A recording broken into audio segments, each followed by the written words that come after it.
Let's do it. It is Goz on the go. All the sports talk you need from this past week, all the headlines you need in a quick 40 minutes. Most of the time, a little less than 40 minutes. 7, 8 topics, less than 40 minutes. Before we get into the sports talk, we tell you about the people that make the show possible, Gozilla Media possible.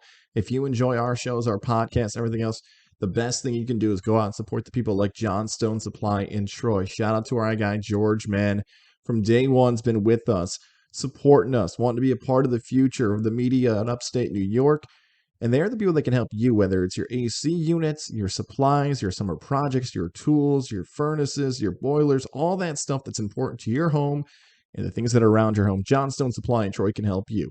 Those competitive prices in store make the drive to 6th Avenue in Troy so you can take care of yourself and make sure you're paying the right price. And if you want to stay cool all summer long, and maybe you've waited a little too long to do it, don't worry. Johnstone Supply in Troy can help you. 518-272-5922. Save this in your phone.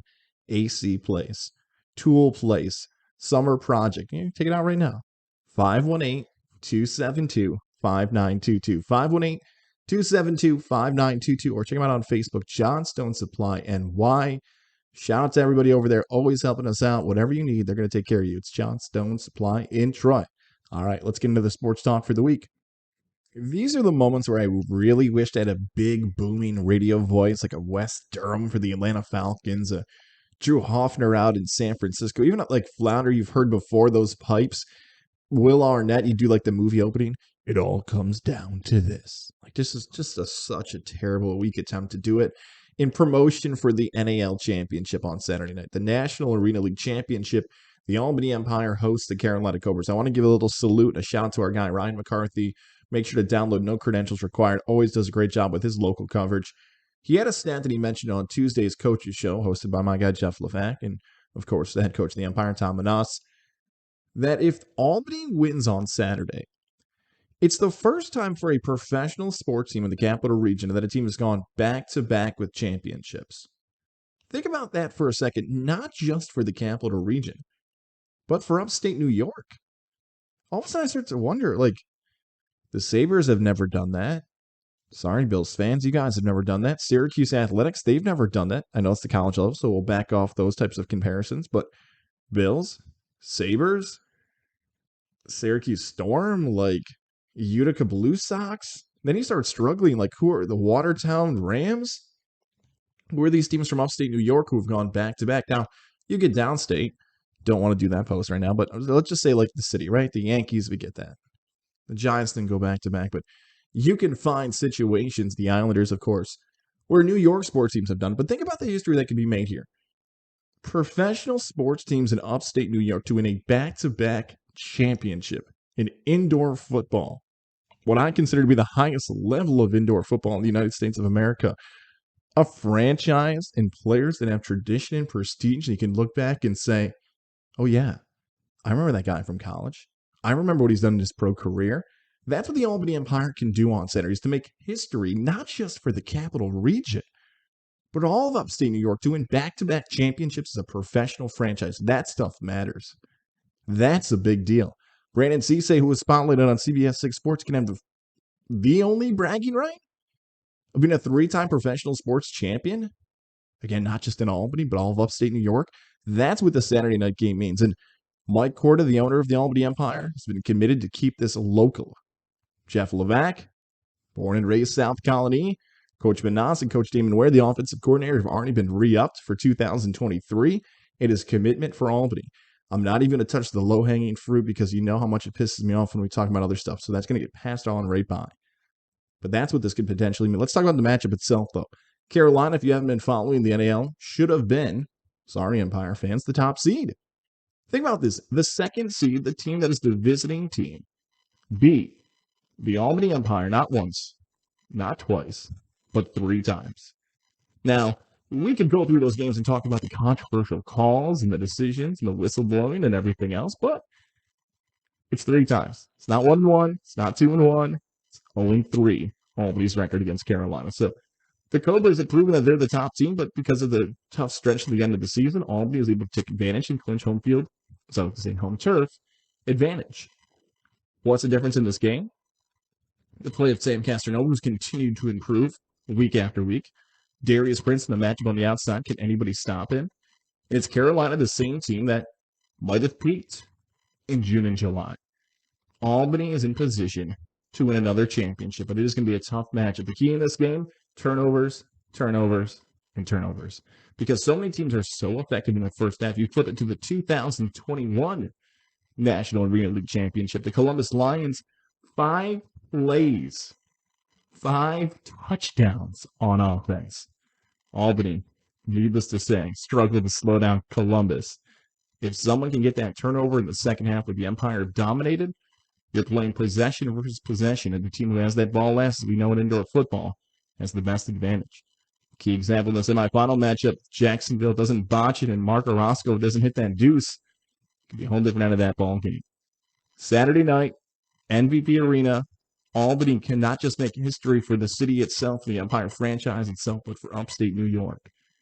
Wherever you're listening, think about making that drive to MVP Arena. Watch indoor football and a championship potentially won for a team that plays inside the Capital Region's home for indoor football. Maybe a fourth banner hits the Raptors later on. When you talk about sports podcasts, one of the interesting parts about this medium is that there's a little bit less hate, not criticism. Criticism's fine because you can argue with somebody. I was just talking to our guy Joe from Football in the Know about whether or not wide receivers Hall of Fame says. That's fine. Levac and I still do it all the time. That's okay to argue about and have differencing of opinions. But when it comes to actually people like leaving you negative comments and ripping you apart, podcasts is far more gentle than radio because you have so many more options. What's the old famous quote from Private Parts about Howard Stern's rating that people just listen to Howard Stern because they want to see what he's going to say next? And a lot of people listen to Stern. Not the same case anymore. I bring that up because it's been a minute since I faced some real heat from people online about a sports take. And I got to admit it, I think I kind of liked it. I missed it a little bit. Hello, welcome back. And I'm talking about the take I had involving Ian Anderson. For those who don't know, the former number 3 overall pick in the 2016 Major League Baseball draft, wins the World Series last year for the Atlanta Braves. Now, how I phrase it, I guess I got to pause it right there. People don't like how I didn't explain how he helped Atlanta win the World Series, as if I didn't complete the story. He started games. He was on the team. He pitched. So already the heat came that you had to single-handedly help your team like it's a basketball situation at times, or Madison Bumgarner against the Royals years ago. Okay, that's not really where the heat came from. The heat came that I wrote a story that Anderson, at 24 years old, had been optioned to AAA Gwinnett. Oh, wow, you don't know anything about baseball. You know, the Braves are just, whoa. I can't fit 100 words into a paragraph that's teasing the article. So people started coming at me. You know what? That's okay. It's fine. I get why. Because it goes to a whole wide thing about the protection of a local athlete. People were pissed off that we even mentioned that Anderson got demoted to AAA. It happened. I think we're under the assumption that once someone gets demoted, it's the end of their career and they'll never play again. If you live out in Central New York and you're from Syracuse and you hear somebody that plays for the G League or the D League or the Gatorade League, whatever the hell they're going to call it again soon, oh, he sucks. He's a bust. And I know people just wait for those comments now. I know Chris Carlson wants to retweet it. I know Mike McAllister, who covers more recruiting than anything, just wants to, oh, you don't know it. It's such an easy thing to argue about that.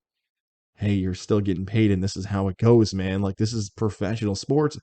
The same goes for baseball. The reason I even said he was a 24-year-old is because it's far more expected for younger pitchers to have these rehab starts. Atlanta still has Anderson under control for years to come. He's not going to hit the waivers and someone's going to claim him. So this is the best option. Atlanta is in a divisional chase, and they're trying to go for back-to-back World Series championships. How do you fix a young pitcher? What do? You're supposed to put on the IL? You're supposed to send him to Florida? There's a cool option in baseball. I say cool because it's good for the fans to see a young prospect play. That you can use this for the advantage of the big league club. Send them down, work on pitches, work with a different coach, work on a different setting. What do you have in strengths? What do you not? Those are all great things. Ian Anderson, can look back in his career and say, remember back in August of 2022 where they sent me down to Gwinnett and I got pissed off like anybody else would. And I fixed things and I got better. The dude's pitched in his last 6 starts. I know he got the win against New York. I know he went scoreless against Arizona, but he had a balloon ERA over 6. On the season, he's over 5. It's not a personal attack on Ian Anderson. But we just cannot look at it with such capital region shaded glasses. Same for Bills fans. If there's a Buffalo athlete who maybe has success locally, he's going to miss a shot.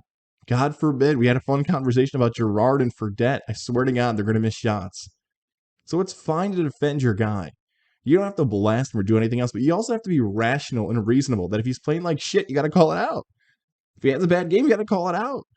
You still have to have people respect your opinions and care about it, because when you're so biased in one way for an athlete, and I really truly believe this, if you have a favorite team, you sometimes are more critical of that team than any other team because you watch them so often. The weaknesses for them are right in your face. So that's okay if you're a little bit more critical of your favorite team, as long as you still enjoy them. Some fan bases don't know how to handle that last comment. But look, I'm not ripping apart Ian Anderson. It's better for his future. I thought more people would understand that. I guess that's not the case. I missed it. I missed getting ripped apart. It was fun. Great job by Pete Thamel of ESPN for the report he has about Dino Babers and Syracuse's contract. This should be a huge deal. I don't know if it's just like a Wednesday in August that it's not getting as much traction. I saw some of the social media feedback and it's pretty low. I'm very confused by this is not one of the biggest stories in the central New York area of this entire summer. If you may have missed it, Pete Thamel's reporting that Syracuse University would owe Dino Babers $10 million if the Orange Athletic Association, why do I call it that? How much is Syracuse University? There we go. I'm getting used to already those like NAL collectives, right? If Syracuse decided to fire Babers, now that's a huge deal because that is the first time, because they're a private university, that somebody has reported what that number would be. They don't have to, Syracuse, disclose what that number would be. They don't have to. Now, someone's probably wondering, how the hell does Pete Thamel know? Well, Pete Thamel's come up, we'll say, I like that term, was in Syracuse. He worked at the Post-Standard under Bud Poliquin. I'm Bud Poliquin. Shout out to Josh Murray, man. JP Murray 15 on Twitter. He'll get that in reference. The legendary sports writer Bud Poliquin. And Thamel was a college basketball guy to start, but working his way through into this thing, Yahoo. Long story short, he's got connections. He figured it out. He had the source. He got it. Good for him. That's why he's one of the top guys in his field. But that is a huge storyline. Because what if Syracuse goes 4-8 again this season? What if Syracuse is just below 500? There is no way, as much as a Dino Babers fan as I am, well, at least was, and wanted him to see Syracuse do well, and the things that he does in the locker room, the viral clips, all that stuff, like you cannot deny the win and loss record. Dino Babers has posted a losing record the past 3 seasons. He's been the head coach for Syracuse for 6 seasons. 5 of those 6 have been losing seasons. Now, the one season he had a winning record was that year where they got double-digit victories. They won at the Camping World Bowl down in Orlando. I was at that game. It was awesome. It was a great moment for Syracuse football. Eric Dungy. Remember, a few things go the right way for that Orange team that season. They could have potentially been in the Orange Bowl, at least in the ACC title game. But also remember, it's important that those balls also could have bounced the other way in some of those games. They could have been 6-6 in the Pinstripe Bowl, or again, a losing season every time he's there. So Dino Babers, $10 million if they can him. We've already beat up the pay Dino people before, and that was like the hot thing. Like, you better not let Babers leave. Pay him whatever he wants. I don't even know if those people were wrong. I probably was one of them. I wasn't as loud as those other ones, but hey, a coach is winning. Make sure he doesn't leave the end. Like, it's a pretty easy take for the second time on this podcast. But now you've got to lay in the bed that you've made, because Syracuse hasn't been good enough. Are they going to benefit maybe from a change in the ACC and change in the sense of who's the top dog or cat, if you want to talk about the Clemson Tigers? Can Syracuse still recruit? They pumped out some NFL guys. You know, they're not putting it out at the SEC level, but NFL guys are still coming from Syracuse, not first rounders, but people are showing up to play. But as a Syracuse fan, as a Syracuse ticket holder, and someone who goes to the tailgates, who supports the team, all that stuff, I wouldn't be happy with 5-7. Like, is 6-6 the line? Like, oh, wow, we're going back to the Pinstripe Bowl. Babers stings another. That's not good. I feel it hurts to even say that out loud. Like, wow, if they get to 6-6, I'll be thrilled that a coach in 7 seasons as the head coach only has 1 winning season, because 6-6 going to that bowl game would not technically be a winning season. So I bring all this up because what is Syracuse supposed to do?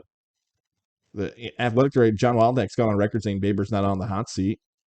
So if he's not on the hot seat, they're not going to can him. But also, Was he supposed to say he's on the hot seat? Maybe it's just a flat out lie. How loud would the Syracuse fans get if they stink again? They get blown out again. There's questions at wide receiver, and I mean questions like who the hell are the wide receivers? It's more sad about hearing that story today because I want Syracuse football to win so bad. I know fans in Central New York and upstate New York when I see Syracuse back to bowl game after bowl game, or at least in contention and in something to talk about and get excited about going to the Carrier Dome. And I know the ACC, and there's where I have to stop. I was going to say, I know the ACC is tough competition, but teams like Wake Forest have won. Pitt won the conference last year. NC State's a top 15 team likely in the AP poll coming later this month. North Carolina is not a predominant football school, but they've won. Duke's been to an ACC title game before. Virginia was a few wins away. Like, the ACC excuse isn't good enough because other schools are finding out ways to do it, finding out ways to win. It's actually one of the most parity-filled conferences in college football. And by the way, 8-18 is the record of the ACC against other Power 5 schools last season. So it's not impossible to win like other conferences. Dino Babers, $10 million, 2-10, 3-9. Is that the cost Syracuse would pay to fire him? Yeah, I don't think that's going to happen. Can I report myself to freezing cold takes?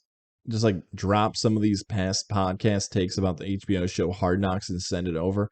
Shout out to Paul Camerata. Shout out to people who are on that. Paul Camerata's a Gillerland guy. But since that Raiders season, I've kind of been hating on Hard Knocks. Since that double season in COVID with the Rams and the Chargers, just didn't feel like people needed to watch it. And I swear to God, I won't even look it up. It's not going to kill me, but I'll take the L, and you can tweet at me later at TomGoz, TOMGOZZ. I'm struggling to even remember the team that was on Hard Knocks last year. Like the 2021 version of the show. I know it's not the Raiders. Was it the Rams again? Honestly, I don't even remember who was on the show last year. That's how much I did not watch Hard Knocks. But now I flipped it on for the Detroit Lions to check out what Dan Campbell can do and what it's going to be like, and it is awesome. Episode 1 should be considered one of the greatest episodes in the history of that HBO show for 20-plus seasons. Now, I'm not going to give all spoilers away because people might want to watch it, but I want to focus more on the Lions and what football fans want when we talk about media consumption. Look, we had beaten that storyline to death, and it might still come back of guy 85 on the roster trying to make the team or guy 53 on the roster trying to make the team. We got that storyline. But what football fans really like is the name brands, the excitement, the pump-up speeches, the big hits, the big tackles, the big personalities. Hard Knocks gave us all that in episode 1.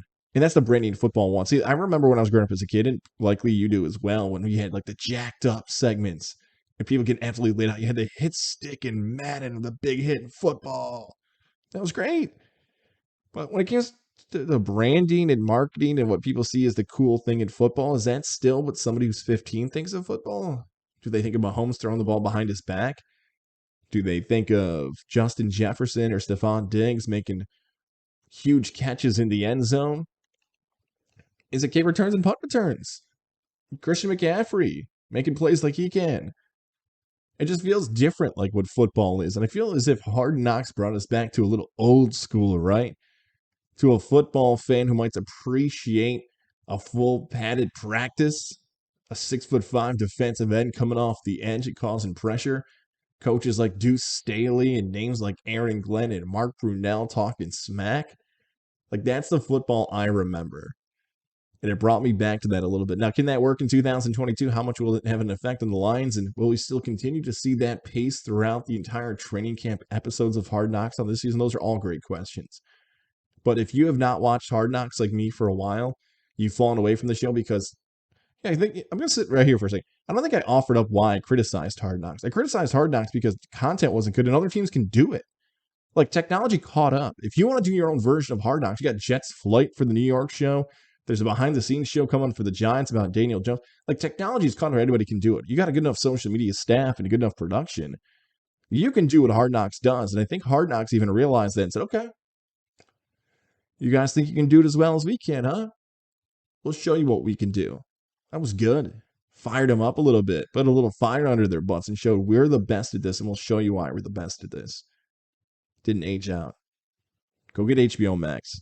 Watch it. Find it on YouTube. Awesome, man. best show of the summer in sports. Yeah, sorry, the captain. I really enjoyed Hard Knocks. Jets fans, I held off on you for a second. See, you thought Jet fan you were going to escape because the Giants camp has been so boring. Buffalo has been such a love fest. There had to be somebody who made a stir during camp, right?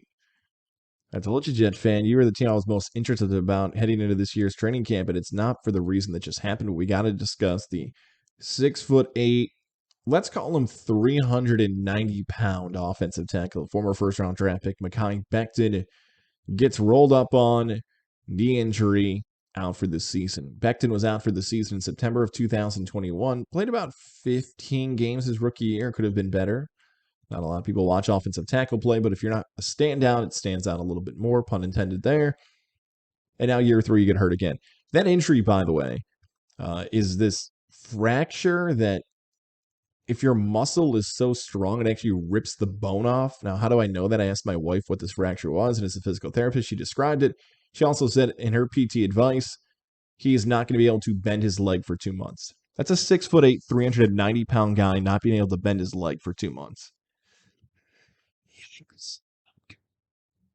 So, Jet fan, how does it affect the season? What does it mean for the future? Well, you've tried to make the team better by going offensive line and protecting your future, even though Becton was a year ahead drafted of Zach Wilson of what it could potentially be. The problem with Mekhi Becton, though, is we don't know how good he is. Like, it would be easy. Like, let's flip it over to Tampa, right? Ryan Jensen, the center, gets injured. And I know they bounced around with a few centers. Marpet got in there, my boy, shout out to Hobart. Played center for a season with Jameis Winston. But Jensen getting hurt is a huge impact because we know how good Jensen is. Tristan Wirfs went down for Tampa, and that's another huge loss, but it's not as bad as Jensen. When you really don't have a baseline to project how good the offensive line play can be and how many sacks they could give up, how many runs are behind him, it's harder to figure out the true win-loss. God, this would be where baseball would talk about war, right? And we'd hit the war pig music that Levac and I used to do that we don't have the rights for that music anymore for, and talk about how important an offensive tackle is. It's not making the team better. Like, let's not get it twisted. They're not better without Mekhi Becton. But did it cost them a playoff spot? Did you think they were a playoff team? Did it cost them the division championship? Do you think the Jets are better than Buffalo? Did it hurt the future projections of what the roster is going to be? Yes, there we go. We got a yes here. How does Joe Douglas in this Jet franchise handle what they're going to build with going forward? Because if he sucks, he sucks. Like, if he's on the field and getting his ass kicked, there's a clip we used on CBS 6 Sports of him getting blown up by Denzel Perryman for the Chargers. If he's getting put on his butt every single play, then you can look at it and say, okay, he's done. If he was like Eric Flowers was for the New York Giants and just getting beat and constantly called for holdings, then we get it. But we still don't know about Mekhi Becton. The easiest thing to compare Becton to is like an NBA player. Is he Joel Embiid, Zion Williamson, where they constantly were hurt in the beginning of their career, where they still got huge contracts?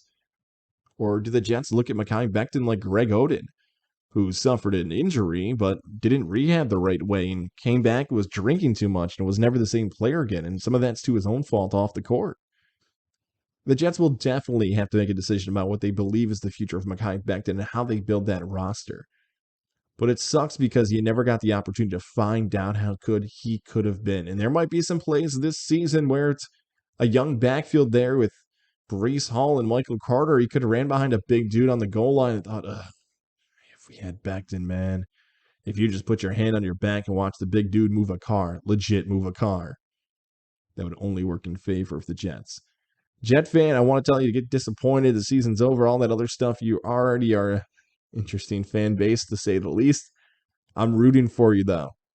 I want the Jets to do well. I find them as an entertaining franchise. You've got a tough matchup week 1, though, with Baltimore. Don't be surprised if Baltimore is one of the most used teams in Survivor Bowls in week 1. Jet fan, we'll talk more about your future in 2022 coming up in our NFL preview show. But bad news, and more importantly, tougher news for the future. I'm going to leave that in. Cheers. Yeah, there's a nice beer picture. Before we talk about fight sports, the WWE, let's tell you about more of our wonderful people that make this show possible, like our friends over at Mohawk Honda. Cannot wait to get back. It has been so long. We have not done a Gozilla Media show for Mohawk Honda since April. We flipped around our show in May to hang out with our friends over at Mohawk Chevy. Now we're going to be back September 15th. Levack's going to kill me because he told me the date the other day. September 15th is that Thursday where we'll be live from Mohawk Honda, 4:30 to 6, talking and all that good stuff. But wherever you are, Syracuse, Utica, Rochester, Geneva, Penn Yan, telling you it is worth the trip to Glenville, New York to see Mohawk Honda. Don't live too far by. If you make the trip out to Glenville, New York, and you want to get a vehicle, you know I can go get lunch. That's what I'll do for you because that's how much I trust the people at Mohawk Honda. I'll drive over and pick you up for lunch. The 2022 Pilot EXL that's sitting in my driveway. How do I afford it? How did that even happen? Well, the good people at Mohawk Honda, they found the price that worked for me. Talking about trading in your vehicle, getting money in your pocket and more. I'm telling you, I don't tell this story that often, but I got a check too for trading in my vehicle. And I called Cam McKenna immediately, like, are you sure this is right? Yep, that's right. Have that moment where you can trade in your vehicle, question if the price is right. You can have the buzzer. Drew Carey can let you use it and drive away with a new vehicle. Shout out to everybody at Mohawk Honda where they always go out of their way to please you. And our friends over at Lily and David Fine Jewelers, located at Route 50 in the Shoppes of Wilton. If you're making that road trip up to Saratoga, make it a part of your road trip. Check out Lily and David Fine Jewelers. You've been hearing them all summer and spring long and a little bit into the winter too. About Goz's engagement spot where he bought the engagement ring, went back and bought the wedding band. Now I get to share stories from people. Shout out to Josh, the big Mets fan, and Jeremiah, our friend up in Saratoga. All the other great people have been willing to share their stories. And after the surprise, of course, of popping the engagement question, and at least working with Alyssa and David and the crew for whatever it might be, anniversaries, birthdays, holidays, finding something special for her, girlfriend, fiance, wife, whatever it is. That wide selection of jewelry can help for you. See, I smiled right there because I'm like, man, it's still intimidating. Still might not quite sure knowing what you're doing. It's okay. Work with the family-owned and operated business that will help you find exactly what fits her style and fashion and more. Lily and David Fine Jewelers. Check them out on Facebook as well. Lily and David Fine Jewelers. Alyssa, David, Tammy, everybody over there. Shout out to all the good people that are making things happen. Lily and David Fine Jewelers. When you stop in, tell me you heard about Goz's story from right here. Goz on the Go. Gozilla Media. All that good stuff. All right, let's start off with AEW. I'm starting with All Elite Wrestling on this because I feel like I'm the minority on this take that connects to the WWE. We'll get to that to close out the podcast. But Quake by the Lake, a little spoiler coming up here. CM Punk returns, the former AEW World Champion. We're current or never lost it. Should I ask my guy under the mask there? Okay. I'll let that dying quote die. Sorry. CM Punk is back. Pretty cool. So CM Punk is back. Kenny Omega's likely to be back. And as great as it is that he gets involved in that match with Jericho and Mox, man, those guys just love to bleed. Those guys just bleeding everywhere. Having that come back, it feels a little WWE-ish. Didn't say it didn't feel cool, because definitely felt cool. Crowd was into it. Awesome to see him back. Just felt a little bit less AEW and more WWE. I kind of knowing this vibe I'm going here. I guess let's just come out and say it. Don't we all just wait for MJF's return? Like Kenny Omega coming back when he finally does, because he's been all over AEW. He's been the face of AEW, if you want to say that. The difference, the best guy who's now, it used to be Sting. The best guy who's never wrestled really for WWE. I know he's got a developmental deal that the internet sleuths can find. But truly, he's the best. I look back at the MJF stuff, dude, and like it was supposed to be the summer of MJF. You can go back and listen to one of our podcasts in May, June, April. I don't even know. Like, this would be where some podcast hosts would go back and just like look it up. Like, okay, who's the 2021 Hard Knock team? When did MJF drop the pipe bomb? I don't even want to look it up because it proves the point even more so that moment where he's screaming at Tony Khan and calling him an effing mark. I don't even want to swear because I wouldn't do MJF justice there. It was awesome. But the quick comparison was to who we just mentioned, CM Punk. The summer of Punk, and that the biggest criticism of that storyline is that they should have kept him off TV to make it feel more real. But he was back, within a week? Like the next Raw. Might have even been that Raw when they closed out the tournament with Cena and Mysterio. Now they decided, All Elite Wrestling, to go the opposite way and let MJF cool off. And maybe use the internet reporters to troll fans to make it seem more real, because they've done that before where, I don't want to call it Sean Ross Sapp, I like him, but like an example would be like a reporter saying there's real beef between AEW and MJF would make the storyline feel real, and the smart marks, the smart wrestling fans would eat it up. Great. I don't know what I want to do with MJF anymore. Obviously, I want him to come back as soon as possible. Could he have come back with Wardlow? Yeah, that would have been awesome. Could he have come back last night? Well, him and Punk together would have been a lot at once. Honestly, truly. Do you even want him to come back? Like, what's the comeback payoff? What does he say? Tony paid me? Then he just move on? Doesn't he feel like he's better in the WWE? Wouldn't it be a cooler moment for him in his career to actually make the leap and go to the WWE? Because that's what the storyline is pressing for. That's what the storyline's been. What he's going to say in January 2026. Okay, that's lame. What is the box that MJF's in? We can figure out the other stuff's easy. Like CM Punk can challenge Mox, which is going to be a great match. CM Punk can go challenge a young kid and put him over. She did it for the MJF. Like, we get where Punk can go. We get where Kenny Omega can go. Hell, we could see Kenny Omega versus Wardlow. That'd be kind of cool. We could see Kenny Omega versus Claudio Castagnoli. Yeah, how's that accent feel right there? I'm cool with those matches. Like, they would go crazy for internet wrestling fans. They would love it to see those guys have options, Omega and Punk. But what are they legit going to do with MJF? You can challenge for the title? He's going to win the title? So you're going to have a guy who doesn't want to be there to win the title like they just did with Punk? It's fizzed out. It's one of those things where you felt like it was a cool idea. It didn't work. I don't know what's going to happen with MJF. I don't know how to do it.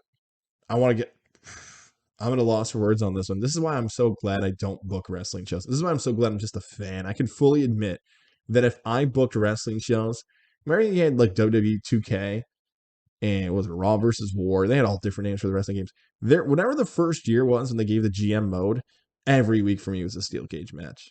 Every week. I couldn't do it. I did not have the patience. I want to go full board every single time. So, yeah, I don't know what they're going to do with MJF. It was cool that Punk came back. All that stuff still looks good for AEW. I know there's the talk about the Warner contract and the buyouts and Discovery Channel, the app, all that. That is such a business thing, and I feel like it's so far away that I'll leave that to other people, and it's just gossip and rumors and WWE people who don't like AEW want to talk about that more.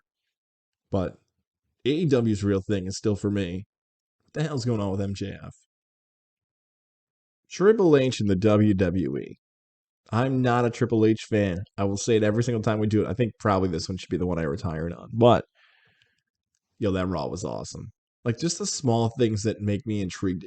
I always talk about the biggest thing you can do as a professional wrestling show is to bring in people who may not be wrestling fans and make them care about what they're watching. That should go for any product, for sports, for comedy, for what. If you could make the casual person care about what they're watching for whatever reason they're watching it for, that is the biggest compliment. And they do that with the car accident in the background, for the interviews, the Dexter Loomis thing. I shouldn't even give it away because it was so cool. Like having the distraction in the crowd, stuff you don't know exactly what's happening, all that stuff. I get it. Triple H was good. Stuff made sense. Excited for the future. Blah, blah, blah. Kissing up to Triple H. But here's the take I want to make sure I stand alone on here. And by stand alone, I mean no one said it yet. So mark this, put it somewhere. Brian, Katie, and JJ from White Heat, take this for me. My guy Greg in Utica. All the other big wrestling fans, Trev and Rigney. This is especially for you guys here on this one. Let's talk about Cody Rhodes for a second. Are you concerned about Cody Rhodes now in the WWE? Because everybody's kissing up to Triple H and everybody's coming back. Dakota Kai and Johnny Gargano's rumored to come back. All the Karrion Kross, which was sick, by the way, on SmackDown. It was an awesome debut. Shouldn't we be talking about Cody? Because let's not forget the history, right? Like, Triple H is one of the big guys who was behind the Stardust character. Triple H put Cody Rhodes in Stardust. And look, Vince McMahon, I'm sure, is behind it, but the story goes that, like, Cody, talked to Hunter and said, I want out. They said, no, we're good. We don't see you as that, blah, blah, blah, blah, blah. It never happened. And it's the same Cody Rhodes who took the sledgehammer to the Triple H King of Kings thing. What do you call it? The throne at AEW. It's the same Triple H who called AEW a pissant company. Now, we could look at it this way. It's so easy to saying they should have Triple H versus Cody Rhodes at a WrestleMania match. Well, why? Like, why would you want to have what some people still consider to be the face of AEW? And I just talked about Omega and MJF and Wardlow, but I'm telling you, when I think about AEW, Cody's still the guy I think about. Young Bucks, again, look, Cody is who I think about. Maybe it's going to stop. Maybe that's going to end at the end of the month. But I would love to see Cody Rhodes have that story of winning the championship. The championship his dad never won. Have the WrestleMania moment. Be the biggest face, the biggest good guy in the company. But I don't know if that's the road anymore. Because that felt like Vince McMahon's road. And they were setting up Cody Rhodes to have that road, pun intended. Roman Reigns has not lost, and Roman Reigns is going up against Drew McIntyre at the Clash at the Castle. I thought that would be the moment for McIntyre, but they are not building up McIntyre to be the guy who can take out Roman quite yet. So who the hell is it ever going to be? So The Rock's going to not be the one who loses to Roman? Because it seems like The Rock would not even want to lose to Roman, his cousin, because he wants to put him into a whole different category. So who's going to beat Roman? Roman hasn't been pinned in like 2.5 years. But Roman's a bad guy. So it would make sense that the biggest good guy in the company would be the one who finally takes down the bad guy and have the moment. But does Triple H think it's Cody? Oh man, how much this could crash down and burn. Because let's put ourselves in Triple H's shoes, okay? You had somebody who dissed your company, somebody who wanted to take you out, somebody who talks smack about it, somebody who is not the guy that you picked to be the next spot in the company that you look at. And if Cody Rhodes wins, are people thinking about AEW? If you're putting a former AEW star in the main event of the WWE, do you consider him in that company, almost putting them over instead? Like, look how good they did. Wouldn't you want to destroy your competition? Wouldn't some people look at it and say, the less of a role they have, the worse it looks for that company, that, oh, those guys can't hack it in the WWE? I know Cody's role is a little bit different, but if it was somebody else but Cody, they could potentially do that. I'll keep that theory out there. I am very interested of why people aren't freaking out about Cody Rhodes' future in the WWE. He signed a multiple-year contract. I know he's got all that stuff. He signed it with Vince. You just heard a sports podcast. The coaching changes have come. If you're a college recruit, the guy who recruited you isn't there at the school anymore. I'm fascinated by it. I cannot believe more people haven't talked about that. You heard it right here first. Goz on the Go. All right, Goz on the Go for the week. Hope you appreciate it. Hope you enjoy it. Talk to you again next week.